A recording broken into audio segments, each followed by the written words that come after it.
ధృతరాష్ట్ర మహారాజు శ్రీకృష్ణుణ్ణి పిలిచి ఇలా అంటాడు, కృష్ణ, నాకు 100 మంది కుమారులు ఉండేవారు, అందరూ చనిపోయారు, ఎందుకని అడుగుతాడు. అప్పుడు శ్రీకృష్ణుడు ఇలా అన్నారు, 50 జన్మల క్రితం మీరు ఒక వేటగాడు ఒక మగ పక్షిని చంపుదామని చూశారు.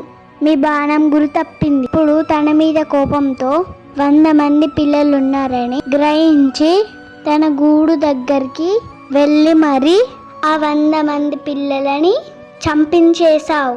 దాని వలన తండ్రి పక్షి ఏమి చేయలేని నిస్సహాయ స్థితిలో కుప్పకూలిపోయింది. 100 మంది పిల్లలు చనిపోయిన తర్వాత ఆ మగపక్షి ఎలాంటి బాధనైతే అనుభవించిందో ఈరోజు మీకు కూడా అదే గది పట్టింది అని చెప్తాడు.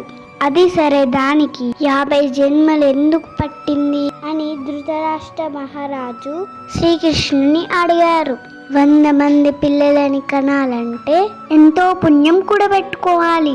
ఈ 50 జన్మలో మీరు ఆ పుణ్యాన్ని కూడబెట్టుకున్నారు, అందుకే మీకు 100 మంది పిల్లలు పుట్టారు. మనం చేసిన పాపాలకు ఎన్ని జన్మలకైనా కర్మ అనుభవించాల్సిందే. హరే కృష్ణ. ఈ వీడియో మీకు నచ్చిందైతే లైక్ చేయండి, షేర్ చేయండి, కామెంట్ చేయండి, సబ్స్క్రైబ్ చేయండి.